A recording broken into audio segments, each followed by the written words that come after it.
Meus amados irmãos, minhas irmãs,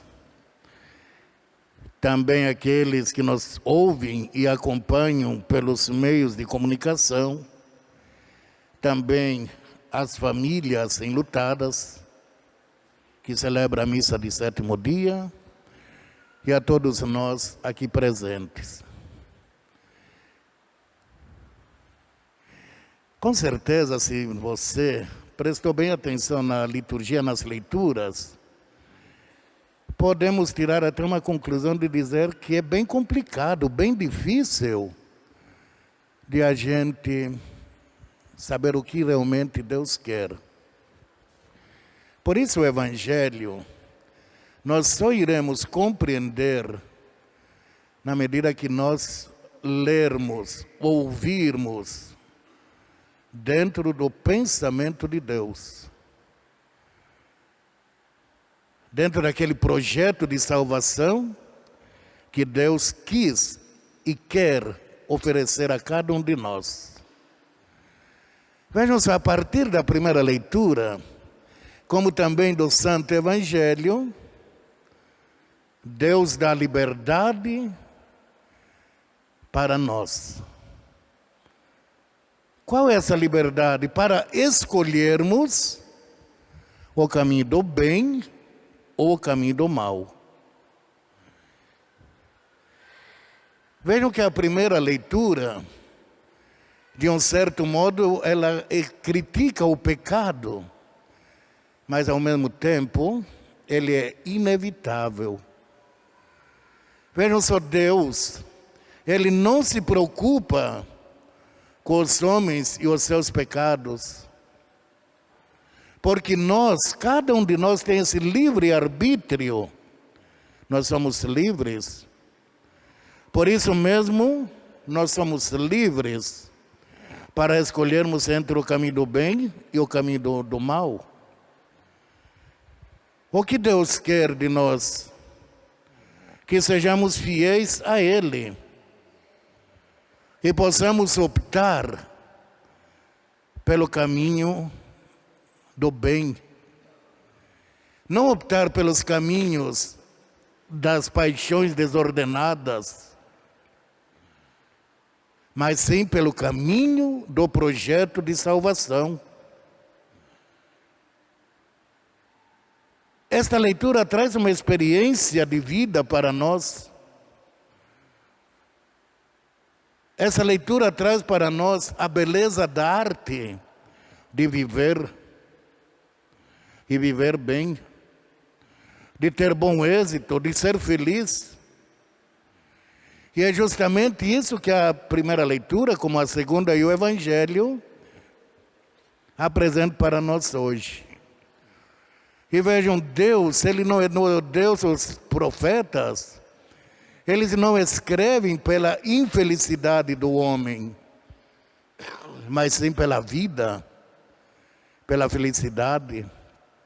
Claro, tudo isso exige um pouco mais de nós.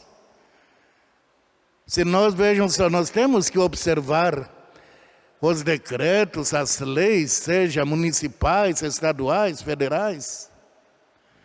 Mas está diante de nós também esse grande programa de Jesus. Quando lá no Antigo Testamento, os 10 mandamentos. No Novo Testamento, nós ouvimos 15 dias atrás as bem-aventuranças. Tanto os mandamentos como as bem-aventuranças são as leis divinas. E estas, vejam, aquilo que o Evangelho dizia, que não há de passar nada, não passará o céu e a terra, não será tirada uma só vírgula da palavra, antes que tudo se cumpra. Por isso aqui, nas nossas leis, pode haver acréscimos, pode haver emendas, muitos não observam. Agora a lei de Deus, até tudo bem. Nós temos essa liberdade de observar ou não, mas um dia nós seremos cobrados. Por isso aqui esta liturgia, ela traz esse caminho da felicidade, o caminho do bem e do bem viver. Vejam como é bom quando você está em paz, quando está tudo bem na família, quando está tudo bem com os vizinhos, quando você se dá bem com os teus amigos, seja do trabalho, na escola. Parece que até a saúde da gente melhora. Agora, quando começam as rixas, começam as fofocas, né? Tudo se torna mais difícil. E para a nossa felicidade, o caminho está aqui. Então, nós temos essa opção entre os dois caminhos. O caminho da vida e o caminho da felicidade. Vida e felicidade. E o outro caminho é a morte, é a desgraça. Então, essa é a grande questão que nos condiciona, e condiciona a vida do homem e o sentido da sua história. Vejam só, se o homem escolhe o caminho do orgulho, da autossuficiência, ele fica à margem de Deus. Fica à margem de Deus e dos seus mandamentos. E ele prepara para si e para a vida da comunidade um futuro incerto. Um futuro, quem sabe, frustrante. É um futuro de morte. Um futuro da desgraça. Agora, se o homem escolhe o caminho do bem, o temor do Senhor, a partir do respeito pelas propostas que Deus apresenta, pelos seus mandamentos, o que o homem vai fazer? Ele vai construir para si, para o seu povo, um futuro de felicidade, de bem-estar, de abundância e de muita paz. Isso é notório para nós em qualquer circunstância da sociedade. Vejam, até numa própria comunidade. Quando a comunidade colabora, seja com o dízimo, seja nas pastorais, as lideranças, a paz, ela reina. Agora, quando começam as divisões, aí começam as separações, as mortes. Morte no bom sentido. Por isso nós hoje somos suscitados e chamados para esta nova vida. E a questão então da primeira leitura, ela é justamente que existem diante de nós caminhos diversos. Existem várias opções que dia a dia nos inserem e nos desafiam. Vejam só quantas vezes nós somos desafiados ou somos inseridos em projetos que visam o interesse do homem, ou visam somente o meu interesse. É o individualismo, é o egoísmo, é a autossuficiência. E nós somos tentados. Às vezes, vejam só, até pelas próprias propagandas de lojas, comércio.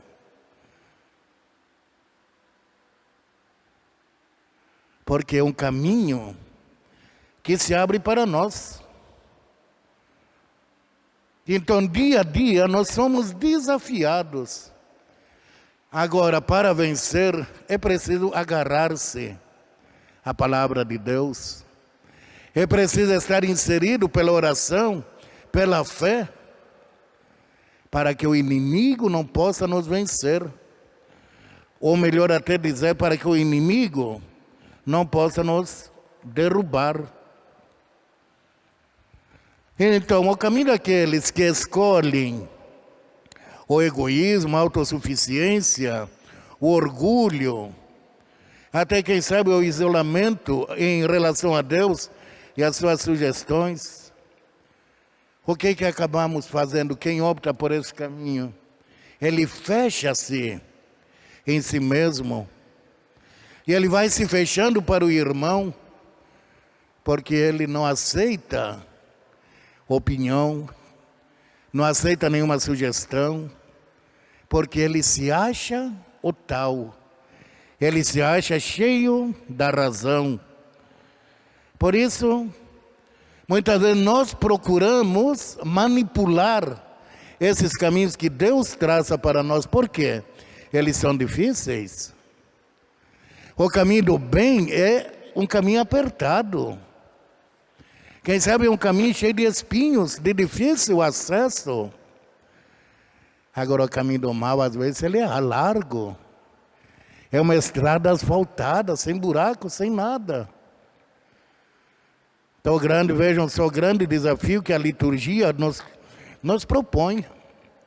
E vejam só, diante daquele que se fecha para si mesmo, que ele opta pelas leis dos mestres da lei, ele acaba caindo no sofrimento, ele acaba explorando os outros, ele vai gerar miséria, e assim por diante. Quando o Evangelho começa a dizer que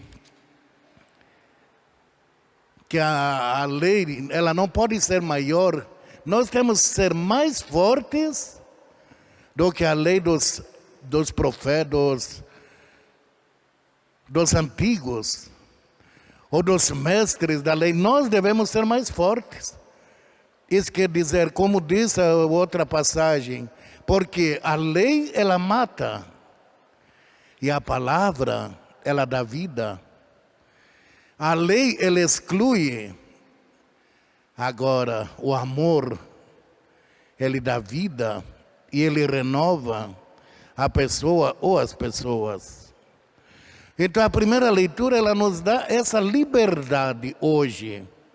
E a palavra de Deus, que é proposta para nós, ela deixa muito claro que Deus nos criou e, acima de tudo, Ele respeita absolutamente a nossa liberdade. Ele respeita as nossas opções. Porque Deus ele não é um empecilho à nossa liberdade. Mas o que Ele propõe é uma realização plena. Nós podemos ter tudo, dizer, eu estou muito bem, tenho meu emprego, tenho meu carro, tenho minha casa, a minha família está tudo bem. Mas será que lá no fundo está bem mesmo? O que Jesus propõe para nós não é o olhar exterior, mas olhar interior. Quando muitas vezes as coisas numa família estão muito bem demais, às vezes é de desconfiar. Às vezes é de se perguntar, mas será que não falta nada para uma realização plena?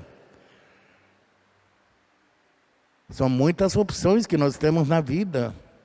E essas opções nos levam tantas vezes para o mal. E Jesus hoje vai censurar. É a continuação do Sermão da Montanha. Quando ele fala, não matarás. Não é só matar fisicamente. Mas nós matamos muitas vezes a pessoa psicologicamente. Às vezes acabamos matando a pessoa por uma palavra, pelas fofocas, pelas mentiras. Às vezes matamos a pessoa pelo nosso orgulho. Quem sabe quem na vida, de repente, nunca disse assim, essa pessoa não quero nem ver mais na minha vida. Ou alguém dizer, eu não quero mais contato com essa pessoa. Ou às vezes até dizer, some da minha vida. Olha o que Jesus diz. Se diante do altar te lembrares que teu irmão tem algo contra ti, deixa a tua oferta e vai primeiro reconciliar-te. Depois volta e oferece. Então não matarás. Depois Jesus vai nos dizer ainda, não cometerás adultério. E ele é muito severo, ele não aboliu essa lei, mas ele veio restituir, ele veio dar pleno cumprimento. E conforme a palavra de Deus, é o adultério, é o pecado. Não jurarás falso. Gente, é dizer a verdade. E a verdade que nos liberta, a verdade que nos dá vida. Então, muitas vezes, por que nós juramos? Eu juro por amor de Deus que não fui eu. Mas se você está dizendo a verdade, para que jurar? Então, quem sabe seria oportuno para nós também, durante esse final de semana, relermos esse evangelho e, quem sabe, tirar as nossas próprias conclusões. Quando no domingo passado o evangelho dizia: vós sois a luz do mundo, vós sois o sal da terra. E como é que nós fomos durante a semana? Como é que nós vamos ser esse sal da terra, essa luz do mundo, na semana que estamos começando? Eu acho que o grande passo para nós podermos viver corretamente é se propor uma grande conversão, que é uma mudança de vida, é uma mudança de pensamento, é uma mudança para podermos aderir a Deus. Portanto, precisamos assim nos sentir apaixonados, aprisionados pela palavra de Cristo. Não ver um Cristo como um novo Moisés que veio, mas um Cristo que veio para restituir e para garantir a sua e a nossa salvação, a salvação que vem de Deus. Portanto, o desejo de Deus é que possamos olhar com um novo olhar, que tenhamos a lei do amor, a lei da caridade em nossos corações. Aí nós teremos não só uma vivência exterior, mas também uma vivência interior. E esta vivência interior é o maior mandamento, que é a caridade, é o amor. Por isso, então, o desafio está diante de nós. É o caminho do bem, da felicidade e da vida. Quem sabe a gente poderia se perguntar, em nossa família, lá na sua casa, a palavra de Deus tem lugar?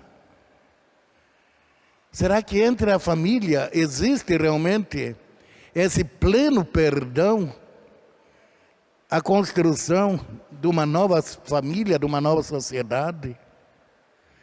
Vejam, Cristo não veio abolir, Ele não veio exterminar a lei, mas Ele veio dar pleno consentimento, que possamos ser orientados, que possamos abraçar, para um dia alcançarmos a vida eterna. Creio em Deus Pai Todo-Poderoso,